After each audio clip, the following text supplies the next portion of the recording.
আজকের ভিডিওটা একটু অন্যরকম। আপনারা যদি এই ভিডিওটা শেষ পর্যন্ত শোনেন, আমি আপনাদের একটা কথা দিতে পারি যে আজকে আমি প্রত্যেকটা মানুষের মনের কথাগুলো বলে যাব। হয়তো আরেকটা কথা আমি আপনাদের জানাতে এসেছি আজকে, যে দেখুন, আমাদের প্রত্যেকটা মানুষের একটা তো কল্পনার দেশ আছে, একটা কল্পনার জগৎ আছে। যদি এই রকম হতো, ওই রকম হতো, ঠিক সেই কল্পনা নিয়েই আজকে আমি আমার এই ছোট্ট ভিডিওটা তৈরি করছি। এই ভিডিওটা কিছু বলার আগে আমি প্রথমেই আপনাদের একটা স্পষ্টভাবে বলে দিতে চাই যে দেখুন, আমি কিন্তু কারোর কোনো প্রফেশনালকে ব্যক্তিগতভাবে আক্রমণ করার জন্য বলছি না, বা এরকম কোনো মানসিকতা নেই যে আমি কোনো প্রফেশনালকে আঘাত করব বা কোনো সম্মানীয় ব্যক্তির সম্মান নিয়ে ছিনিমিনি খেলা করব। এরকম কিছু আমার মানসিকতা নেই। আমি সবাইকে সমানভাবে সম্মান দিয়েই আজকে যতটুকু আমার চিন্তাভাবনা, ব্যক্তিগত চিন্তাভাবনা শেয়ার করব, সেটাই হবে আমার আজকে দৃষ্টান্ত। আমি কিন্তু কারোর প্রতি কোনো আঘাত করার মানসিকতা নিয়েই কিন্তু আমি ভিডিওটা শুরু করছি। শেষ পর্যন্ত থাকবেন, আর শেষ হওয়ার পর যদি মনে হয় যে, যদি শেষ পর্যন্ত থাকেন ভিডিওটা, যদি মনে হয় যে ভিডিওটা কোথাও আপনাদের ভালো লেগেছে, তাহলে একটা লাইক দিয়ে যাবেন। আর আরেকটা কথা, যে আমার চ্যানেলটা অনেকজনই দেখছেন, ভিডিওটা হয়তো ভালো লাগছে, সেজন্য তাদের অসংখ্য ধন্যবাদ। এবং আমি আমার অ্যানালিটিক্সে দেখছিলাম যে যারা সাবস্ক্রাইব করেননি তারাই আমার ভিডিওটা বেশি দেখেন। তো তাদের কাছে আমার একটা করজোরে অনুরোধ, যদি সাবস্ক্রাইবটা করে রাখেন তাহলে প্রত্যেকটা ভিডিও আপনাদের সামনে প্রথমেই আসবে। তাহলে হয়তো আমার সঙ্গে আপনাদের চেনা পরিচয়টা আরেকটু মাখামাখি হবে। যাই হোক, এরপরে আমি চলে যাচ্ছি আমার ভিডিওতে। আমার থাম্বনেলটা আজকে দেখেছেন, দেখুন, আমার এটা মনে হয়েছে যদি আমাদের এই দেশটা যদি এইরকম একটা অদ্ভুত কল্পনার দেশ হতো তাহলে কেমন হতো। কল্পনার দেশ বলছি এটা কারণ যে আমাদের তো অনেক কিছুই মনের ইচ্ছা থাকে, যে এটা হলে ভালো হয়, ওটা হলে ভালো হয়। আমার এটা মনের ইচ্ছা ব্যক্তিগতভাবে, যে এইরকম যদি হতো তাহলে কিন্তু দারুণ লাগতো।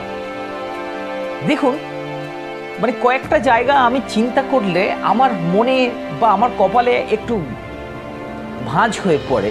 সেটা হচ্ছে যে দেখবেন এখনকার স্টুডেন্টরা আমরা কিন্তু পড়াশুনো করে ইউপিএসসিটা ক্র্যাক করার চেষ্টা করছি। তার জন্য যথেষ্ট পরিশ্রম করতে হয়, ট্যালেন্ট লাগে, অনেক অভিজ্ঞতা লাগে, আস্তে আস্তে সবটা নিজেকে উজাড় করে দিতে হয়। তবেই কিন্তু আমরা ওই রকম একটা এক্সামিনেশন ক্র্যাক করে দিয়ে তারপর আইএসসি, আইপিএস এইরকম ডিগ্রিধারী মানুষ তৈরি হতে পারি, এবং এইরকম একটা কোয়ালিটির মানুষ আমাদেরকে তৈরি করতে পারে।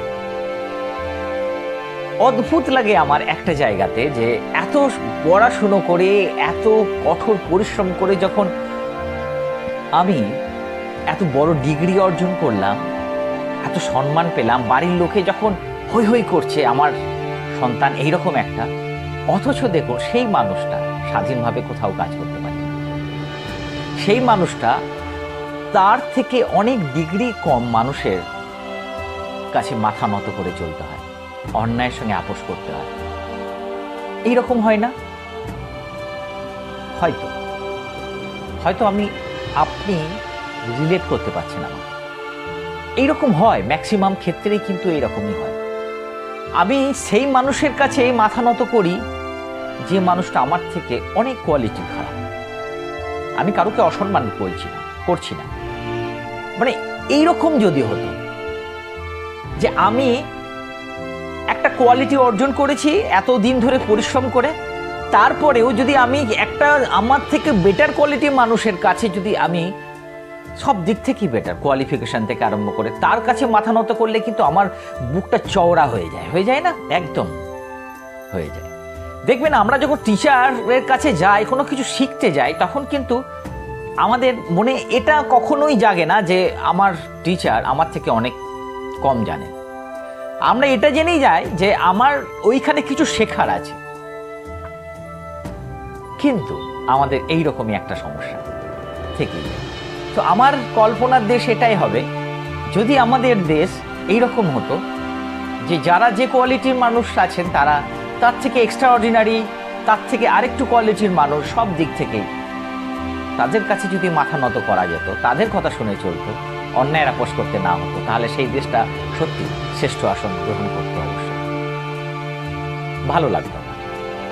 আরেকটা পয়েন্ট, আরেকটা হচ্ছে যে দেখুন, আমরা দেখেছি যে অনেক মিডিয়াতে দেখবেন, অনেক কাছে অনেক জায়গাতে দেখবেন,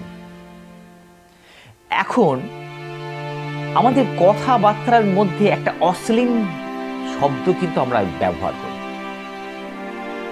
আমাদের কিন্তু একটু ভাবতে সময় লাগে না যে আমাদের ভাষার কতটা নোংরামি চলে এসেছে আমাদের মধ্যে, আমাদের কিন্তু সেটা ভাবতে একটু সময় লাগে না।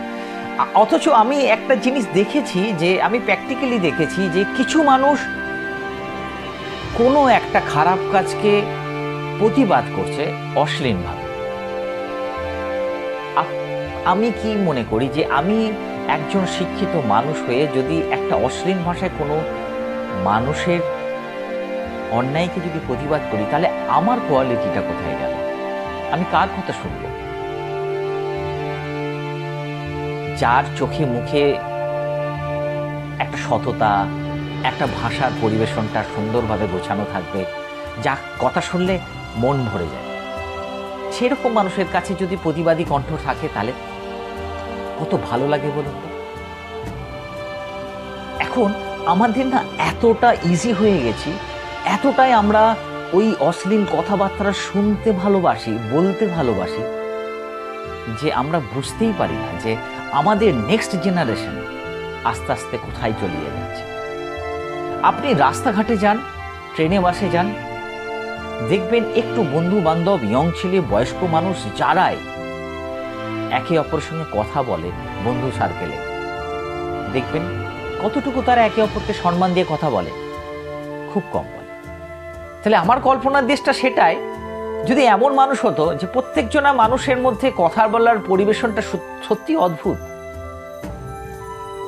রবীন্দ্রনাথ, আগেকার মহাপুরুষরা যেরকম ভাবে তাদের ভাষার বন্ধনে আমাদের বেঁধে দিয়ে গেছেন, সেই ভাষার বন্ধনটা কেন আমরা মুক্ত করে দিলাম? আমরাও তো পারতাম, পারি, এখনো পারি, যে ওই ভাষাগুলোকে নিজের মধ্যে রেখে আমরা নতুন করে একটা জগৎ তৈরি করতে পারি, নতুন একটা দেশ তৈরি করতে পারি, যেটা শ্রেষ্ঠ আসন। সবচেয়ে খারাপ লাগে জানেন, এখন ম্যাক্সিমাম টিভির পর্দাতে আপনি দেখবেন, সিনেমা থেকে আপনি দেখবেন, এমন এমন কিছু ঘটনা আমাদের সামনে পরিবেশন করা হয়। আমি জানি বাস্তবটা তুলে ধরা হয়, কিন্তু সত্যি কি এতটাই বাস্তব তুলে ধরা দরকার কি, যেটা আমাদের মনে কোথাও ক্র্যাক করে দেয়?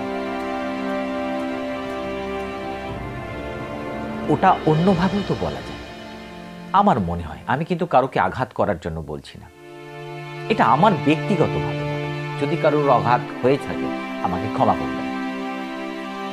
আজকে আমাদের বিভিন্ন দিকে যে অন্যায় ঘটে যাচ্ছে, বিভিন্ন ধরনের যে অশ্লীল কিছু ঘটনা ঘটতে যাচ্ছে বা জোর ঘটছে, এই জন্য আমরাই তো দায়ী।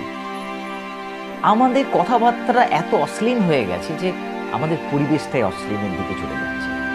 যদি আমাদের গানগুলো শুনেছেন, গান থেকে আরম্ভ করে বিভিন্ন রকমের ভাষাগুলো, ডায়লগগুলো শুনেছেন, একটা বাচ্চা ছেলেকে দিয়ে এমন এমন কথা বলানো হয়, এমন ইয়ার্কি মারা হয়, যেটা শুনতে সত্যি খুব খারাপ লাগে।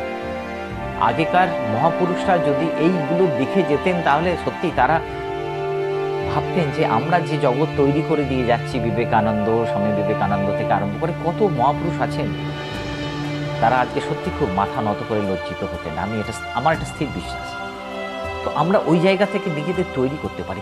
একটু ভালো করে যদি আমার দেশটা হতো, যদি কোনো খারাপ কিছু কথা না বলে মানুষের মধ্যে সুন্দর ভাষা পরিবেশন করে একটা মানুষের প্রতি একটা মানুষের সম্পর্ক গড়া যেত, তাহলে দারুণ। এটা আমার একটা কল্পনার দেশ, যে কল্পনার দেশটা আমি চাই যে কোনো একদিন না এরকম কল্পনার দেশটা আসুক। আচ্ছা, আবার দেখুন, কি অদ্ভুত আমাদের ব্যবহারের একটা পরিকাঠামো। দেখুন, আমি যখন বাড়ি তৈরি করি তখন একজন মিস্ত্রি দিয়ে বাড়ি তৈরি করি। তখন কিন্তু আমরা জাতি ভেদ কিচ্ছু বুঝি না, দেখি না, সে ইনকাম করে কত না করে দেখি না। কিন্তু যখনই বাড়িটা গড়ে দেওয়ার পর যখন আমি আমার ঐশ্বর্যের রঙে রাঙিয়ে দিই না, ভেতরটা যেন সাজিয়ে গুছিয়ে তৈরি করি, তখন যে মানুষটা ভিত থেকে ওই বাড়িটা দাঁড় করালেন সেই মানুষটার কিন্তু জায়গা হয় না। বাড়িতে ঢুকতে গেলে তার অনেকবার ভাবতে হয়, অনেক তাকে কিছু ফেস করতে হয়। না, আমি এটা বলছি না যে যখন তখন যে কেউ বাড়িতে প্রবেশ করার ব্যাপারে বলছি না, কিন্তু আমাদের কিছু অ্যাটিচিউড, যারা বাড়ি তৈরি করিয়ে নিলাম, সেই মানুষের কিছু অ্যাটিচিউড থাকে অনেক সময় আমরা, যে তাদেরকে আমরা সেভাবে ভালোবাসতে অনেক সময় ভুলে যাই, তাদের প্রতি একটা কৃতজ্ঞতা বোধটা আমাদের হারিয়ে যায়। তো আমার একটা কল্পনার দেশ এটা হবে, যদি সবার সঙ্গে সমানভাবে কৃতজ্ঞতা বোধটা যদি আমরা শেয়ার করতে পারি, একে অপরের পাশে দাঁড়াতে পারি, দারুণ লাগবে। তাকে সেই চোখে না দেখে একটা নতুন আদরের চোখে দেখা যায়। আমার কথাগুলো অন্য মানে করতে থাকে, তাহলে কেমন হবে? তাহলে নিশ্চয়ই ভালো হবে। আবার আমার একটা এরকম মনে হয়, যখনই আমাদের ইলেকশন আসে, ভোট আসে, তখন দেখুন আমাদের যারা প্রতিনিধি থাকেন তারা আমাদের বাড়িতে এসে আমাদের কাছে তাদের ভোটের জন্য অনেক সময় অনেক প্রার্থনা করে যান, অনেক কিছু বলে যান সমস্যা সমাধানের ক্ষেত্রে। তখন আমাদের মনে হয় এই মানুষটা আমাদের কত ব্যক্তিগতভাবে চেনার জন্য উদ্গ্রীব হয়ে আছে। আমি বোধহয় এই মানুষটাকে সত্যি আমার সমস্যাগুলো বলতে পারবো। কিন্তু সমস্যাটা কোথায় হয় বলুন তো? যখন সেই মানুষটা জয়ী হয়ে যায়, আমাদের সেটা কল্পনার দেশটা যদি এমন হয় যে তারপরেও যদি তারা আমাদের বাড়িতে এসে আমাদের খবরটা নিয়ে যেত, ঠিক যেরকম ভাবে আগে ইলেকশন আগে আমাদের বাড়িতে এসে গেছেন, আমাদের বিশ্বাস জাগিয়েছেন, আমার পিঠে চাপড়ে দিয়ে বলেছেন, হাত রেখে বলেছেন আমি তোমার পাশে আছি, এইরকম যদি বিশ্বাসটা পেতাম না, তাহলে আমার কল্পনার দেশটা সত্যি খুব ভালো। এটা আমার একটা কল্পনার জগৎ। আমি চাই আমার দেশটা এইরকম একটা কল্পনার জগতে আসুক, যে জগৎটা সত্যি অন্যরকম। এখন আপনি আর একটা জিনিস দেখবেন যে আমাদের যে ইয়ং জেনারেশন আছে, তাদেরকে আমি একটা রিকোয়েস্ট করে বলতেই পারি যে আমরা কি প্রত্যেক গুরুজনদের সেভাবে সম্মান দিই? তাহলে যদি দিই তাহলে কিন্তু দারুণ। আমরা রাস্তাঘাটে যখন চলাফেরা করি, তখন বন্ধু বান্ধবীর সঙ্গে যদি কথা বলি, তখন আমাদের যে জায়গাতে আমরা গল্প করছি সেই তার পরিবেশটা কি আমরা সুন্দরভাবে রাখতে পারি? তো যদি রাখতে পারি তাহলে দারুণ, যদি না রাখতে পারি তাহলে আমার কল্পনার দেশটা এমন হোক যে কল্পনার দেশটা যেন প্রত্যেকটা ইয়ং জেনারেশনের কাছ থেকে আমরা নতুন করে কিছু শিখতে পারি। দেখুন, আজকে আমি আমার কল্পনার দেশটা এজন্যই বলছি যে আজকের এই কল্পনার দেশটা যদি আমার আমাদের নেক্সট জেনারেশনকে শেখাতে পারি, তাহলে কিন্তু আমরা একটা নতুন জগৎ করতে পারি। যা হবার হয়ে গেছে, এবার তো আমরা ভালো করতেই পারি। অদ্ভুত দেখবেন যে আমি যদি কোনো কাজ নিয়ে কোনো অফিসে যাই, সেই কাজটা করতে গেলে আমাদের কেন এত সমস্যা হয়? আমাকে কেন বারবার ঘোরানো হয়? কেন আমাদের 3 নম্বর হাতটা সবসময় আমাদের দিকে ছুড়ে দেওয়া হয়, বাড়িয়ে দেওয়া হয়? কেন? যদি এমন দেশ হতো যে আমাদের কোনো সমস্যা গেলে সঙ্গে সঙ্গে তার সমাধান হয়ে যেত, কোনো রকম কারুর কোনো দালালের কাছে যেতে হতো না, ভরসা বিশ্বাস নিয়ে আমরা এটুকু স্তম্ভ করতেই পারি যে না, আমি এর কাছে গেছি, এই জায়গাতে গেলে আমি এই কাজটা হবে, আমি যেহেতু অনেস্টলি যে জায়গাতে যাব সেটাতে অনেস্টলি আমি কাজটা পাবো। কিন্তু আমরা এটা পাই না। তাহলে আমার দেশটা এরকম কল্পনার দেশ হোক, যে দেশটাতে এইরকম সমস্যাগুলো যেন না, যেখানেই যাব সেখানে বিশ্বাস ভরসা এক মুখ হাসি নিয়ে কিন্তু ওই জায়গা থেকে যেন ফিরে আসতে পারি। এরকম ভাবতেই পারি তো, ভাবাটা বোধহয় খুব একটা অন্যায় নয়। এই রকমই দেখুন, আমরা আমাদের কিছু প্রফেশনাল আছে যেটা আমাদের জীবন বাঁচায়। সেই প্রফেশনালে যখন আমরা দেখি যে আমি অপারক অথচ আমার দরকার নেই, সেই প্রফেশনালের মানুষগুলো যখন আমাদের বিভিন্নভাবে আমাদের আর্থিক দিকে নিঃশেষ করার জন্য উঠে পড়ে লেগে যায়, তখন তাদের এই ভগবানের দরজাটা দেওয়াটা মনে হয় যেন আর দেওয়া উচিত নয়। কিন্তু কেন এমন হবে? ভগবানের জায়গা তাদের আমরা দিচ্ছি, তাদেরকে সম্মান দিতেই আমরা পছন্দ করি। তো আমার এইরকম একটা দেশ হোক, যে দেশটা ওই রকম মানুষগুলো যারা মানুষকে বাঁচাতে জানে, বাঁচানোর জন্য তারা এই প্রফেশনালটাকে বেছে নিয়েছেন, তারা যেন নিঃস্বার্থভাবে নির্দ্বিধায় কোনো রকম অর্থ লোভ না দেখিয়ে, না মনের মধ্যে জাগিয়ে ওই মানুষগুলোকে সাহায্য করুন। অর্থ সবারই দরকার আছে, কিন্তু ওই অর্থের জন্য কারুর কোনো রকম প্রেশার দেওয়া বা কারোর জীবনে কোনো রকম অশান্তি এনে দেওয়া, অভাব এনে দেওয়াটা আমাদের কারোর কিন্তু অধিকার নেই, এটা আমার মনে হয়। তাই আমার এটুকুই রিকোয়েস্ট থাকবে, যেসব মানুষ যে প্রফেশনালে থাকুন, তারা যদি ইচ্ছা করেন বা তাদের যদি মনে বা সামনে কোনো মানুষের সাহায্য করার মানসিকতা আসে, আমি ঈশ্বরের কাছে প্রার্থনা করব এবং আমি প্রত্যেকটা মানুষের কাছে প্রার্থনা করব যারা আমার ভিডিওটা দেখছেন, তারা যেন কখনোই এইরকম না করি আমরা, যে তাদের ফিরিয়ে দিলাম, তাদের আঘাত করলাম। তাদের প্রত্যেকটা মনোবাঞ্ছনা যেন আমরা নির্দ্বিধায় পূরণ করতে পারি। এইরকম একটা কল্পনার দেশ যদি আমরা করি, আমরা যদি এখন থেকে শুরু করি, তাহলে নেক্সট জেনারেশন আমাদের কিন্তু একটা ভালো কিছু ঘটতে পারে, এটা বিশ্বাস। না হলে এই আমরা নামতে নামতে না কোথায় যে নেমে যাব আমরা নিজেরাই বুঝতে পারবো।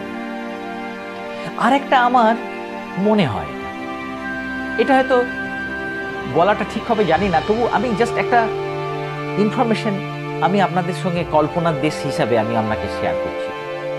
দেখুন, যদি এমন হতো আমাদের যে শ্রেষ্ঠ, আমাদের দেশে যারাই শ্রেষ্ঠ প্রতিনিধি, যারা আমাদের পথ প্রদর্শক হয়, তাদেরও যদি একটা পরীক্ষা দিয়ে হতো, কেমন হতো? দারুণ হতো না? দেখুন, আইপিএস আইএস এই আরো ভালো ভালো র্যাঙ্ক পৌঁছাতে গেলে পড়াশুনো করতে হয়, বিভিন্ন দিকে নলেজ রাখতে হয়, ব্রেনটাকে বিভিন্ন রকমভাবে চালনা করতে হয়, তবেই কিন্তু ওই যোগ্যতা অর্জন করা যায়। তাহলে যারা আমাদের পথপ্রদর্শক হবে, তাদের যদি একটা পরীক্ষা হতো, পরীক্ষা নেওয়া হতো কোয়ালিফিকেশনের মতো, এই কোয়ালিফিকেশন, এটা কল্পনার দেশের কথা বলছে, তাহলে দারুণ। তাহলে এমন একটা কল্পনার দেশ হোক না, যেখানে নিজের কোয়ালিটি অর্জন করে সেই জায়গাতে অর্জন যাওয়া যায়, কারো সাহায্য নিয়ে না, নিজের দমে পরীক্ষা দিয়ে, আমরা যেমন পরীক্ষা দিই সেরকম। তাহলে হয়তো আমরা ঠিক মানুষটাকে পাবো। আমি কারোকে বেঠিক বলছি না, হলে ভালো হতো। এটা আমার জগতের, কল্পনার জগতের কথা বলছি। তাই আজ থেকে যদি আমরা আমাদের মতো করে বলি, আজ থেকে যদি আমরা চেষ্টা করি যে কিছু একটা করে দেখাবো আমাদের নেক্সট জেনারেশনকে, তাহলে আমাদের নেক্সট জেনারেশনের জন্য আমাদের এইগুলো কল্পনার দেশটা একটা তৈরি করতে হবে। আমাদের ছেলে মেয়েকে যদি এখন থেকে মোবাইলে অ্যাডিক্টেড করে দিই, যদি সিরিয়াল সিনেমা দেখানোর দিকে যদি বেশি সময় দিয়ে দিই, যদি মোবাইলটা দেওয়ার পর তারা কোন সাইডে ঝুঁকছে সেটা যদি নজর না রাখি, তাহলে কিন্তু আমাদের নেক্সট জেনারেশনগুলো কিন্তু একদম পচে গলে শেষ হয়ে যাবে। আমাদের যদি নেক্সট জেনারেশনটাকে সুন্দর করতে হয়, তাহলে আমাদেরকে সচেতন হতে হবে। আমি থেকেই কিন্তু শুরু, তবেই কিন্তু অনেক আমরা হবে। আমরার মধ্যে আমিই আছি, তো চেষ্টা করি না আমি আমার কল্পনার দেশে গড়ার জন্য আমার সাধ্যমতো আমি চেষ্টা করব। আপনাদেরও কথা দিতে হবে। যদি আপনি আমার ভিডিওটা শেষ পর্যন্ত শোনেন, কথা দিন যে আমিও চেষ্টা করব, একটা একটা পায়ে ধেপে চলি না, দেখি না, যাতে মানুষের কিছু করতে পারি, মানুষের হেল্প করতে পারি। আর একটা কথা আমি বলবো যে দেখুন, যেটাই আমাদের জীবনে ঘটে যাচ্ছে কিনা সেটার জন্য কেউ আমরা একা দায়ী নয়। যে ঘটছে, যাকে নিয়ে ঘটছে বা যেটা ঘটাচ্ছে পরিবেশ, সেই মানুষগুলো সবাই দায়ী। তো আমরা এইভাবে যদি পরিবর্তন হতে পারি না, তাহলে দারুণ একটা কল্পনার দেশ গড়ে যাবে, এবং গড়ে গেলেই কিন্তু আমাদের কোনো সমস্যাই আসবে না, আশা রাখছি। এটা আমার ব্যক্তিগত মত। কারুকে যদি আঘাত করে থাকি তাহলে ক্ষমা করবেন, আর যদি আমার ভিডিওটা ভালো লাগে তাহলে অবশ্যই একটা লাইক করে একটা ছোট্ট কমেন্ট করে যাবেন। একটা কমেন্ট করে গেলে আমার ভালো লাগে। আবার আসবো নতুন একটা কিছু টপিকস নিয়ে। আজকের জন্য টাটা।